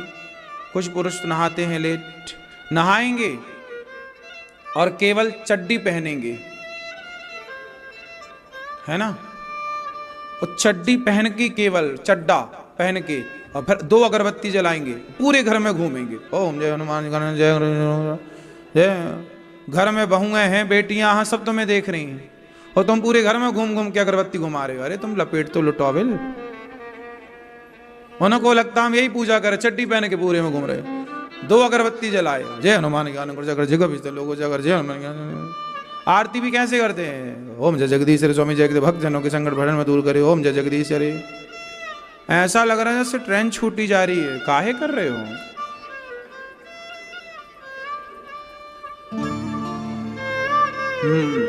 माताएं तो स्नान ध्यान करके थोड़ा बैठ जाती हैं, भगवान को नहवा देती हैं। यदि स्त्रियां भगवान को ना नहवाएं तो घरों में भगवान नहाए ही ना। बहुत स्त्रियां नहवा देती हैं, पूजा कर देती हैं, भोग लगा देती हैं तो भगवान है, वरना पुरुषों के भरोसे तो भगवान महीनों ना नहाए। क्यों? ये स्थिति आज के पुरुषों की है। आजकल का पुरुष बिल्कुल शून्य हो चुका है आध्यात्म से। उसे बिल्कुल फुर्सत नहीं है भगवान के आगे बैठने की, स्नान कराने की, ध्यान करने। उसे केवल पैसा दिख रहा, कमाएगा पागल, मरेगा नरक जाएगा। थोड़ा समय निकालो। क्या भगवान की भक्ति तुम्हारी जिम्मेदारी नहीं है?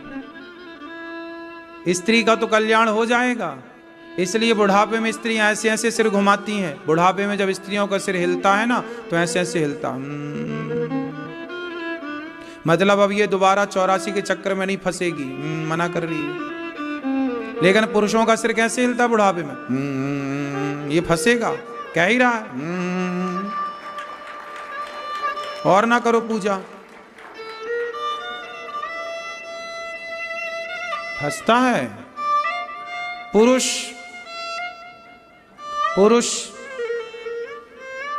संतुष्ट नहीं होता, स्त्रियां संतुष्ट हो जाती हैं। स्त्रियां अपने, कुछ स्त्रियां, हम 2-5% स्त्रियों को छोड़ दें, 95% स्त्रियां अपने पति से, अपने पुत्र से, अपने परिवार से संतुष्ट हैं। और वो मरती हैं तो आराम से। थोड़ा स्त्रियों के अंदर ममता मोह ज्यादा होता है, बेटा बेटा पोता पोता करके मरती हैं, तो फिर इनको फिर 84 में जाना ही पड़ता है। लेकिन ये स्त्रियां जरा पोता पोता बेटा बेटा से मन हटा के यदि चित्त भगवान में लगाएं तो इनका जल्दी उद्धार हो जाता है। स्त्रियों के उद्धार होने की संभावनाएं पुरुषों की अपेक्षा ज्यादा है। लेकिन स्त्रियों में एक दोष है, स्त्रियां जरूरत से ज्यादा आसक्त रहती हैं परिवार से। पुरुष परिवार से इतना आसक्त नहीं होता, पुरुष बच्चों से इतना आसक्त नहीं होता जितना स्त्रियां आसक्त होती हैं। पुरुषों का दोष ये है कि पुरुष लोग बच्चों में तो आसक्त नहीं है, लेकिन पुरुषों के अंदर स्त्रियों की लालसा है। कुछ पुरुषों को छोड़ दीजिए, कुछ % निकाल दीजिए, तो पुरुषों में एक दोष होता है कि पुरुषों की इच्छाएं पूरी नहीं होती। स्त्रियों की इच्छाएं पूरी हो जाती हैं, लेकिन स्त्रियों का दोष यह है कि उनका बेटा बेटी पोता पोती, अब देखो ना, बूढ़ी बूढ़ी स्त्रियां बेटी के दिन भर फोन लगाती है, क्या खाया क्या किया क्या, उसी चक्कर में बेटी का घर भी बिगड़ जाता है। ये स्त्रियों का दोष है। स्त्रियां जरूरत से ज्यादा मोह में फंसती हैं। स्त्रियां बहुत मोह में फंसी, इसीलिए तुम दलदल में रहती हो। तुम्हारी भी गति जल्दी नहीं होगी। हो सकती है यदि इस मोह से हट जाओ। लेकिन पुरुषों की एक दूसरी बीमारी है। पुरुष की बीमारी ये है कि पुरुष बुढ़ापे में भी, शरीर जर्जर होने पर भी उसका मन भोगों की तरफ जाता है। पराई औरत की तरफ बुढ़ापे में भी मन जाता है। पुरुषों के अंदर दो दोष हैं। पुरुष पहला भोग विलास की ओर जाता है बुढ़ापे में भी। आप ये मत सोचिएगा कि ये बूढ़ा हो गया है, नहीं, उसका शरीर बुढ़ा भया है, उसका मन अभी फिर भी जा रहा है। भले शरीर कुछ ना कर पाए लेकिन मन बहुत चंचल है, पहला। दूसरा दोष पुरुषों का, पुरुष जैसी जैसी उम्र बढ़ती है, पुरुष धन दौलत के प्रति ज्यादा आसक्ति उसकी बढ़ती जाती है। स्त्रियों की आसक्ति बढ़ती है बेटा बेटी में और पुरुषों की आसक्ति बढ़ती है धन में। सुनना जरा, समझना। स्त्रियों की आसक्ति बुढ़ापे में कहां जाती है? बोलो। स्त्रियों में जाती है। और पुरुषों की आसक्ति कहां जाती है? जितना उम्र का बूढ़ा होगा उतना वो धन के प्रति आसक्त होगा।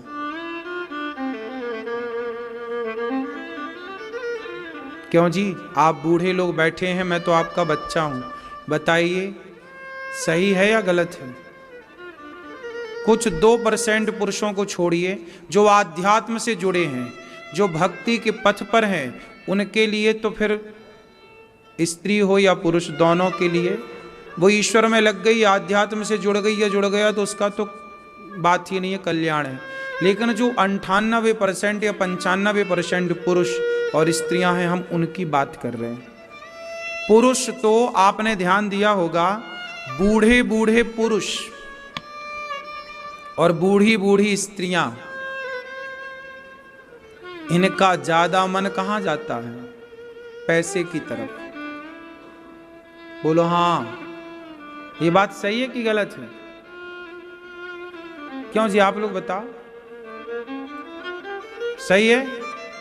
अब आप लोगों का मन बच्चों में कम है, पोता पोती में कम है, पैसे की तरफ नजरें ज्यादा हैं। और सोचिए क्या माया है विधाता आपकी। आदमी देखो जर्जर हो रहा है, शरीर बिल्कुल शिथिल हो रहा है, लेकिन प्रभु क्या माया आपने फैलाई है कि आदमी पैसे से मन हटाए, जबकि उसे पता है कि मरूंगा तो कौड़ी ना जाएगी, जानता सब है।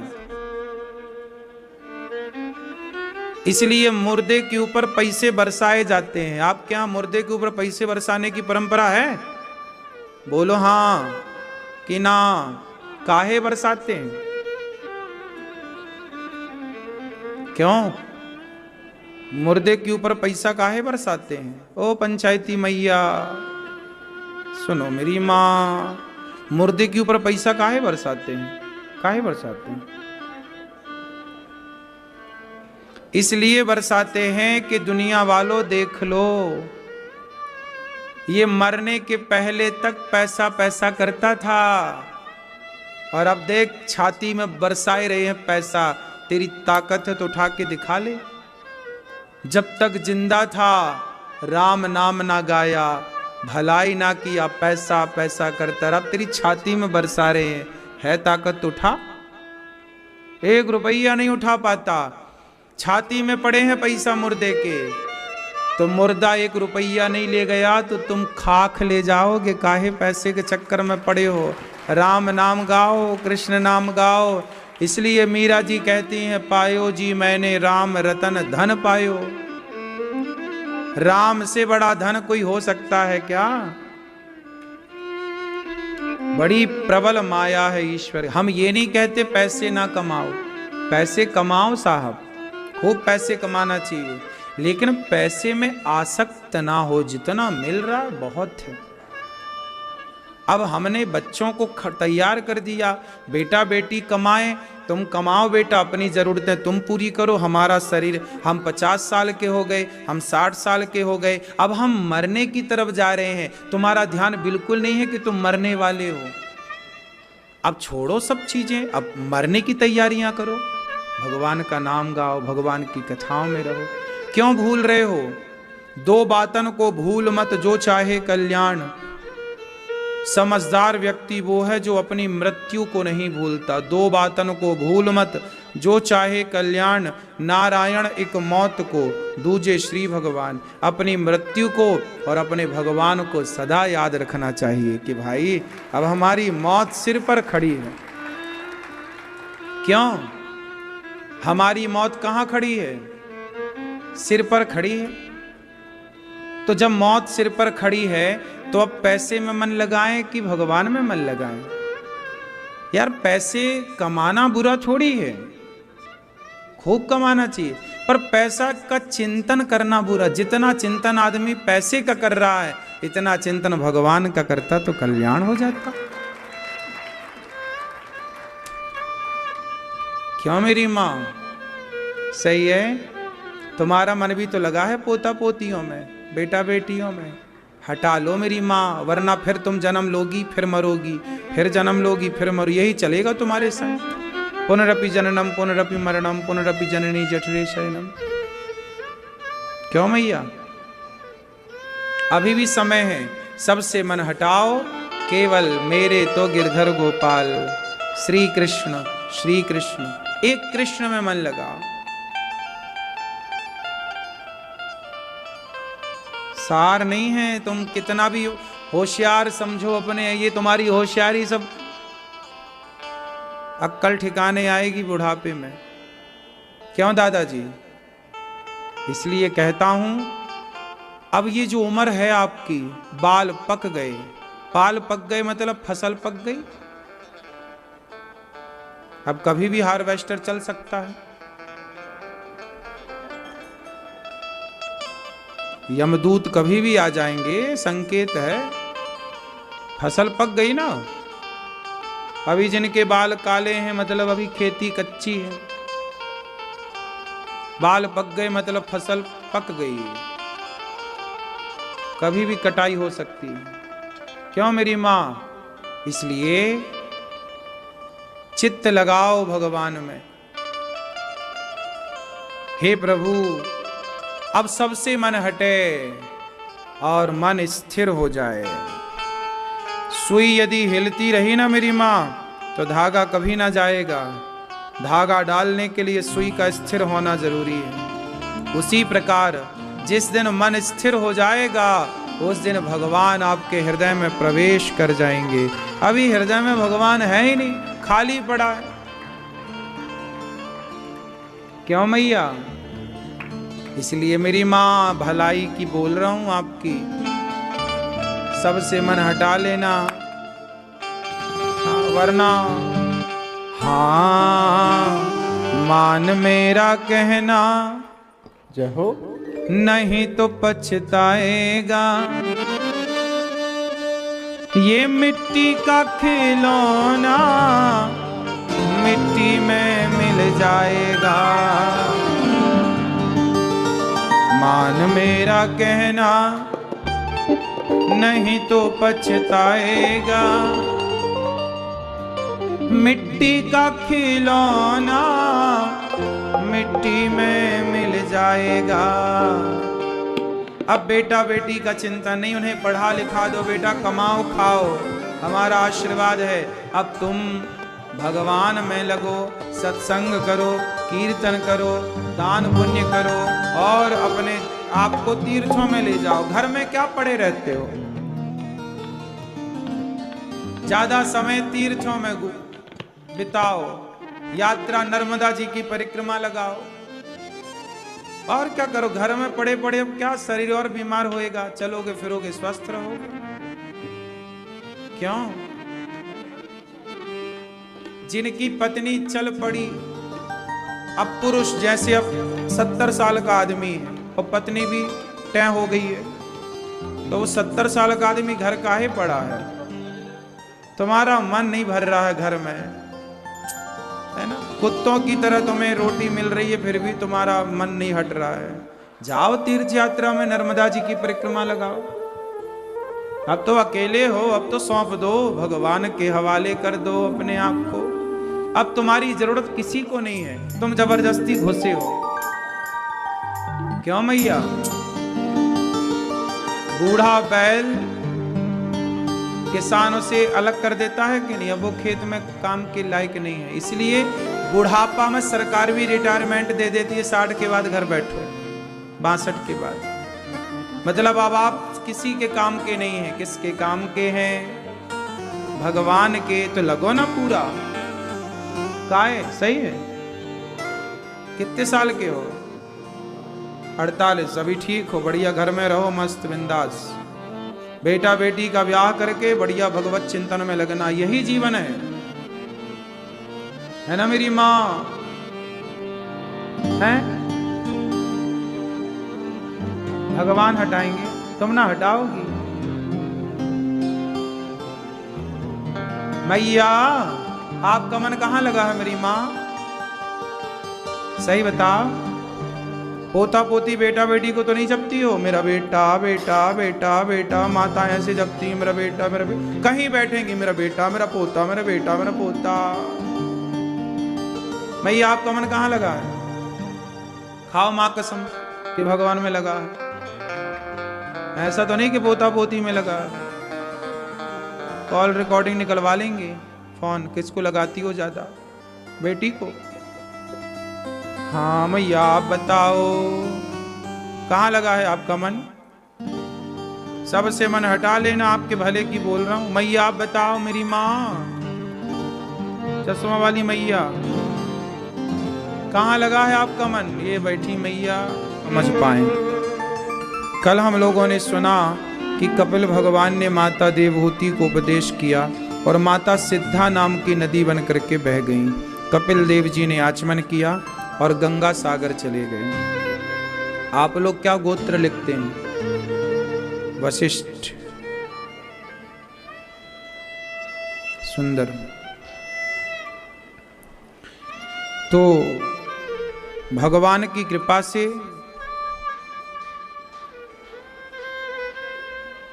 मनु जी महाराज के जो बेटे हुए हैं 2, प्रियव्रत और उत्तानपाद। मनु जी की 3 बेटियां हुई, आकुति, देवहूति, प्रसूति। प्रसूति का विवाह दक्ष से हुआ। सबसे छोटी बेटी सती, सती का विवाह भगवान शंकर से हुआ। एक बार माता सती को भगवान राम पर संदेह हो गया।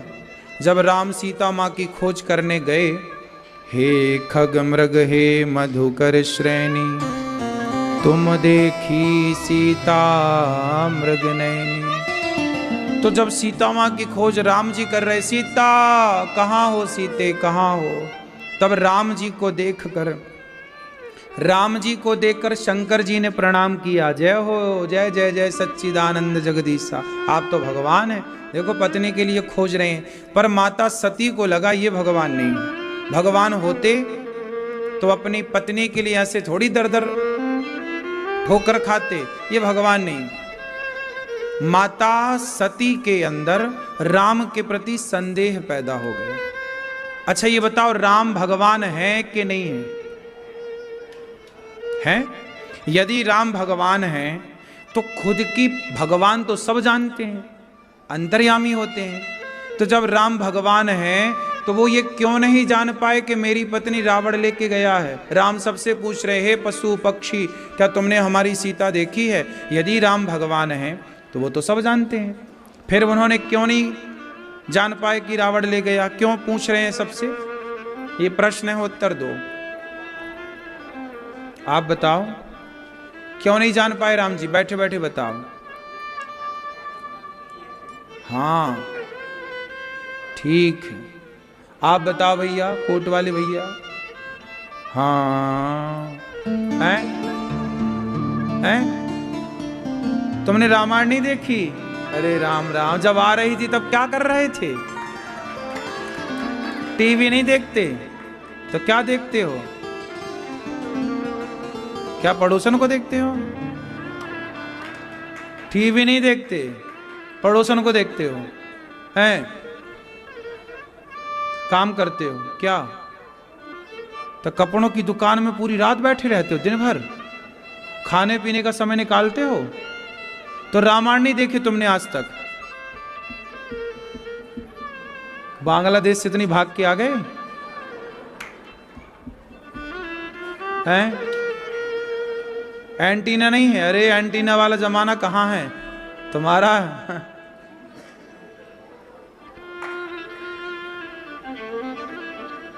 अब बताओ, राम जी को जानते हो? कौन है राम जी? हैं?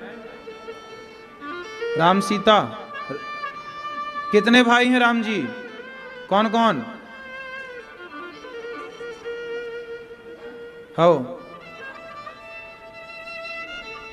2 बार कह दिया शत्रुघ्न, हो गए 4।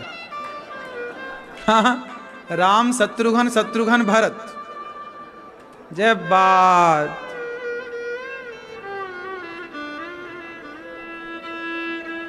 भले मिले मुर लंबक नाथ,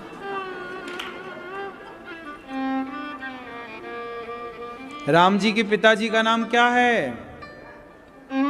अरे उनको बताने दो, तुम पहले बताओगी मैया।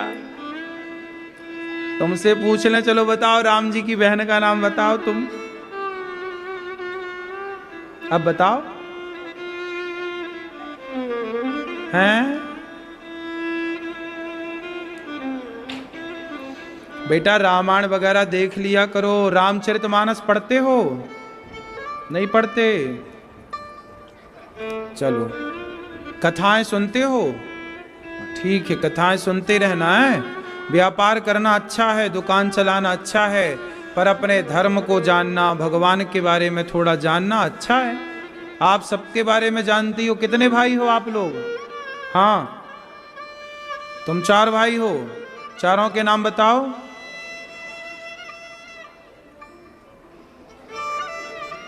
भाइयों के नाम पूरे परफेक्ट याद हैं, भगवान के नाम याद नहीं है।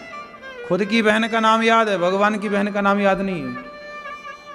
हाँ, क्या से क्या हो गए देखते देखते। ये सनातन की स्थिति।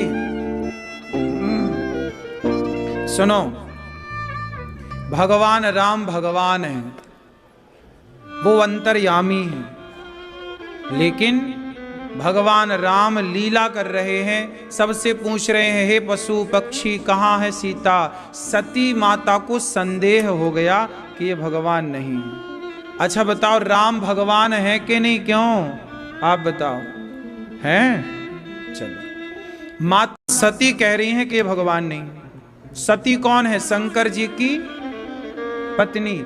अब शंकर जी की पत्नी कह रही है कि ये भगवान नहीं है, और आप लोग कह रहे हैं कि ये भगवान है। अब शंकर जी की पत्नी की बात सही है कि आप लोगों की बात सही है? बोलो। हैं? बोलो। शंकर जी की पत्नी की बात सही है? हैं? तो आप तो जान गए कि वो मानव लीला कर रहे हैं, तो माता सती काहे ना जान पाई? जब आप सोचो कि क्या आप सती माता से ज्यादा जानते हो? फिर पर माता सती तो कह रही है कि भगवान नहीं। भगवान होते तो पत्नी के लिए ऐसे थोड़ी फिरते। क्यों माता सती को संदेह क्यों हुआ? चलो बताओ, माता सती को संदेह क्यों हुआ? इस क्यों का उत्तर कौन देगा? माता सती को संदेह क्यों हुआ, आप बताओ। नहीं, ये कोई ठोस प्रमाण नहीं है। ठोस बात करो। माता सती को संदेह हुआ ही क्यों, जबकि शंकर जी को तो नहीं हुआ संदेह? शंकर जी तो कह रहे हैं कि भगवान है, समझा भी रहे हैं सती भगवान है। ये तुम समझ नहीं पा रही हो, भगवान है, ये लीला कर रहे हैं। माता सती नहीं समझी। क्यों? इसके पीछे जरा हमें चलना पड़ेगा। माता सती को संदेह क्यों हुआ? क्योंकि माता सती ने अभी उस संदेह के ठीक पहले शंकर जी और सती दोनों कथा सुनने गए थे। एक बार त्रेता जुग माही, शंभु गए कुंभज ऋषि पाही, संग सती जग जननी भवानी, पूजे ऋषि अखिलेश्वर जानी। तो अगस्त जी ने कथा सुनाई थी शंकर जी को और सती को। तो भगवान शंकर ने तो कथा श्रद्धा से सुनी, पर माता सती ने कथा को श्रद्धा से नहीं सुना। जिसकी श्रद्धा भगवान की कथा में नहीं है, उसकी श्रद्धा भगवान में कभी हो नहीं सकती। इसलिए भगवान में श्रद्धा तब होगी ना जब भगवान की कथा में श्रद्धा होगी। तो माता सती तो कथा सुन ही नहीं पाई अच्छे से, उनका मन ही नहीं लग रहा था। अगस्त जी कथा सुना रहे हैं, शंकर जी सुन रहे हैं कथा। जैसे आप लोग मूवी देखने जाते हो पिक्चर, ऐसे शंकर जी कथा जब समय निकलता तो शंकर जी कथा सुनने जाते थे सती को लेकर। लेकिन सती की श्रद्धा कथा में हुई नहीं। तो सुनो, जिनकी श्रद्धा कथाओं में नहीं, उनकी श्रद्धा भगवान में कभी नहीं हो सकती। आप कहो कि जी हम तो कथा सुनते ही नहीं पर भगवान को बहुत मानते हैं, हो ही नहीं सकता। जिसका प्रेम भगवान की कथा में ना हो, हनुमान जी राम को मानते हैं लेकिन राम कथा सुनवे को रसिया। हनुमान जी क्या सुनते हैं? राम की। बिना कथा सुने भगवान से प्रेम होगा ही नहीं। भक्ति स्वतंत्र सकल सुख खानी, पर बिनु सत्संग न पावे प्राणी। कहते हैं सत्संग जरूरी, एक घड़ी आधे घड़ी आधे की पुनियाद, तुलसी चर्चा राम की हरहि कोटि अपराध। माता सती को संदेह इसलिए हुआ क्योंकि माता सती को कथा में संदेह था। इसलिए कहता हूं, कथाओं को श्रद्धा से सुनोगे, कथा में श्रद्धा होगी तो भगवान में अपने आप श्रद्धा हो जाएगी। आजकल के युवाओं की विडंबना क्या बन गई मैया? आजकल के युवा कथाओं में कोई श्रद्धा नहीं रखते, इसलिए आजकल का युवा भगवान में श्रद्धा नहीं रखता। कथाओं में श्रद्धा नहीं है तो ईश्वर में श्रद्धा कैसे होगी? इसलिए आजकल के युवा, आजकल के नौजवान मंदिर नहीं जाते, पर शराब पीने क्लबों में जरूर जाते हैं। उन्हें वो कहते हैं यार मंदिर क्यों जाएं, तो पाखंड है, तो ढोंग है। ठीक है, तुम पाखंड ढोंग कह रहे हो, ठीक है तुम, लेकिन तुम शराब पी के पराई औरतों के संग क्लबों में नाच रहे हो, ये कौन सी तुम्हारी विद्युतता है? ये कौन सी तुम्हारी समझदारी है? चलो हम मंदिर जा रहे हैं, हम भगवान का नाम जप रहे हैं, चलो हम गलत हैं, हम पाखंडी हैं, चलो ठीक है, पर तुम पराई औरतों के संग जो संबंध बना रहे हो वो कौन सा सही है? हम तो मंदिर जाके राम राम ही जप रहे हैं, किसी पराई बहन बेटी को तो गलत नजर से नहीं देख रहे हैं। और तुम तो देखना क्या, तुम तो उसके संग रहते हो, उससे संबंध बनाए हो। तो आज का युवा देखिए इस तरह की दलील मारता है। तुम ज्यादा पूजा पाठ करोगे ना, तुम्हारे बच्चे कहेंगे मैया तुम क्या माँ, तुम पाखंड कर रही हो, पूजा करती रहती हो, तो तुम ढोंग कर रही हो। आजकल की युवा पीढ़ी पूजा पाठ को ढोंग मानता हो, खुद देखो कहां जा रही है। चलो हम ढोंगी, हम गलत हैं, चलो ठीक है, तुम सही होते तो हम मान लेते कि चलो भैया तुम ही सही हो, हम ही गलत हैं। पर आज की युवा पीढ़ी बताओ गंदगी की ओर जा रही है कि नहीं? क्यों जा रही है? क्योंकि इनकी कथाओं में कोई श्रद्धा, जब कथाओं में श्रद्धा नहीं है तो भगवान में श्रद्धा होने का कोई सवाल ही खड़ा नहीं होता। वही माता सती जैसी स्थिति है, जैसे माता सती को संदेह हो गया, ऐसे आज के युवाओं को भगवान पर संदेह है। आज के युवाओं को भगवान पर क्या है? अरे भगवान है तो दिखाई काहे नहीं पड़ता? अरे माँ, बच्चा बोलता माँ तुम दिन भर भगवान भगवान जपती हो, क्या भगवान है तो दिखते क्यों नहीं? अरे हम काम ना करें तो भगवान खाने को थोड़ी दे देगा। ऐसे ही लोग कहते हैं आजकल, भगवान खाने को थोड़ी देगा। लोग कहते हैं ना, आजकल की युवा पीढ़ी क्या बोलती, भगवान खाने को थोड़ी देगा, काम तो करना ही पड़ेगा। उन बच्चों से क्रॉस क्वेश्चन करना, बच्चों से बोलना, बेटा जब तुम अपनी माँ के पेट में थे तब तुम्हारा बाप खाने को देता था। 9 महीने तुम थे ना माँ के पेट में, तब कौन तुम्हारा बाप पहुंचाता था थाली? क्यों? 9 महीने आप जब पेट में थे कौन खाना देता था? बोलो। हैं? 9 महीने जब आप पेट में थे कौन खाने को देता था? भगवान। ये बच्चे अभी सत्संग में आए हैं ना, तो इनकी जवानी सही आएगी यदि सत्संग से इस उम्र से जुड़े रहे तो। जो आज की युवा पीढ़ी है, इनके माँ बाप ने ध्यान नहीं दिया, बचपन में कभी सत्संग में ले नहीं गए, कथाएं सुनाई नहीं, तो कुछ शून्य हो गया। गलती केवल बच्चों की है नहीं, माँ बाप की भी बहुत सारी गलतियां। समय नहीं निकालते माँ बाप के, चलो बच्चों को 1 घंटा कथा सुनाएं। संडे की छुट्टी हुई तो पार्कों में चले जाते हैं आप लोग घूमने, मॉल में चले जाते हैं घूमने। अरे मॉलों में क्या मिलेगा? मॉलों में शराब बिक रही है, सिगरेट बिक रही है, गुटखा बिक रहा है। ठीक है, संडे को एक बार चलो, महीने का एक संडे तुमने मॉल में जाके गुजारा, एक संडे महीने का तुमने पार्क में गुजारा, तो महीने का एक संडे सत्संग में गुजारते, बैलेंस बना के चलो। एक संडे तो सत्संग से जोड़ते कि चलो भाई आज संडे है, चलो बच्चों को लेके कथाओं में चलते हैं, सत्संग कराते हैं, मंदिर ले चलते हैं। तुम ही नहीं चाहोगी बच्चों को संस्कार देना, तो संस्कार कौन देगा? कौन ठेका लिए है तुम्हारे बच्चों का? दुनिया तो तुम्हारे बच्चों को शराब पिलाने के लिए बैठी है। तुम एक बार कहो तो लोग फ्री में शराब पिला देंगे तुम्हें, हाँ या ना? आजकल दोस्त फ्री में शराब पिला देते हैं, पर जब शराब की लत लग जाती है तो वो घर में चोरी करता है, घर का नुकसान करता है। तो ये दुनिया तो बैठी ही है बिगाड़ने। अब तुम और आज की युवा पीढ़ी देखो, सही राह पर बहुत कम लोग ही हैं अब। इसलिए आप लोगों से हम निवेदन कर रहे हैं कि अपने बच्चों पर थोड़ा सा ध्यान रखो। माता सती जिस राह पर चल पड़ी हैं वो रास्ता गलत है। माता सती गलत राह पर चल पड़ी, राम पर संदेह किया, परीक्षा लेने गई, फेल हो गई। राम जी ने पहचान लिया कि आप तो पार्वती सीता नहीं माता सती हो। राम जी ने अपना दर्शन कराया, जहां देखे माता सती को वहां राम का दर्शन हुआ। सती पहचान गई कि ये भगवान है। शंकर जी के पास गई, शंकर जी ने कहा हो गई परीक्षा? कछु न परीक्षा लीन गोसाई। झूठ कह दिया माता सती ने कि हमने कोई परीक्षा नहीं ली।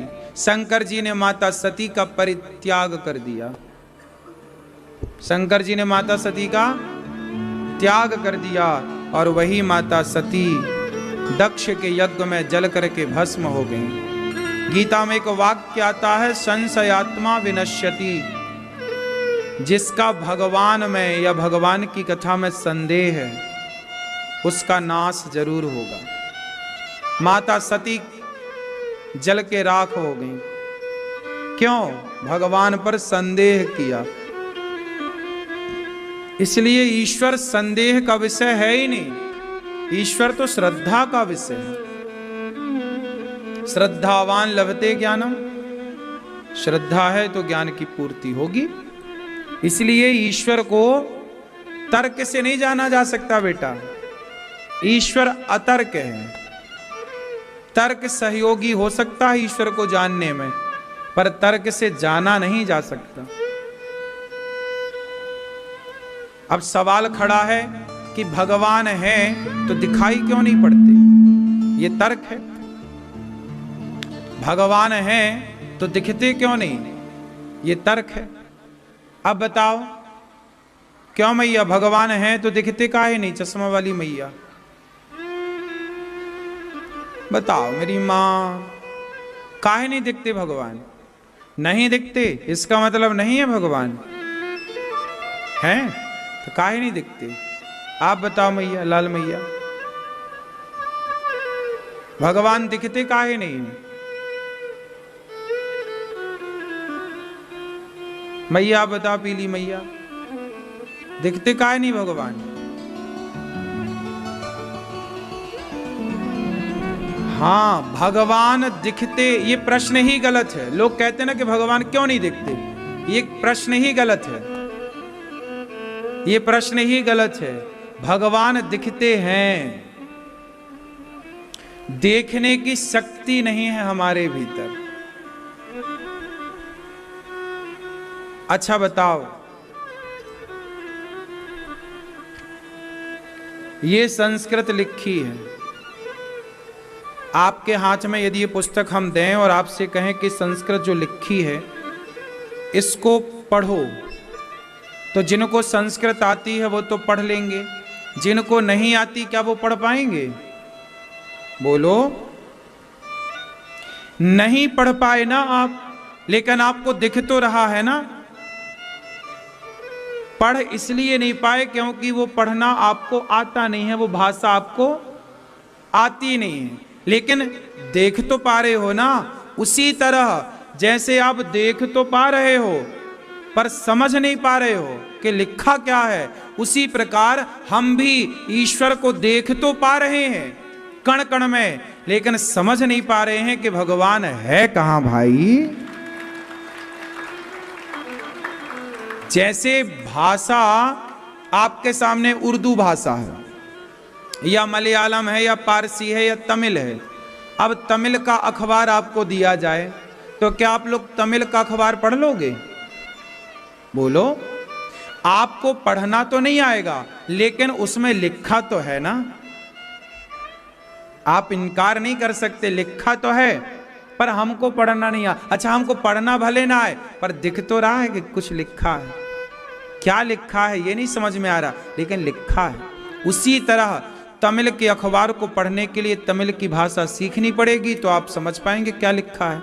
उसी प्रकार जैसे अखबार में लिखा तो सब है, हमको भाषा नहीं आती, उसी तरह भगवान तो कण कण में लिखा है, भक्ति की भाषा आती ही नहीं है हमको। तमिल की भाषा आए तो तमिल का अखबार पढ़ें, इंग्लिश की भाषा आए तो इंग्लिश का अखबार पढ़ें, संस्कृत की भाषा आए तो संस्कृत का अखबार पढ़ें। उसी तरह भक्ति की भाषा आए तो भगवान को पढ़ा जा सकता है। भगवान को वही तो पढ़ सकता है जो भक्ति की भाषा जानता है। जो भक्ति की भाषा जानते ही नहीं है बेटा, वो भगवान को कैसे पढ़ेगा? भगवान तो लिखा है, ये संसार एक अखबार है,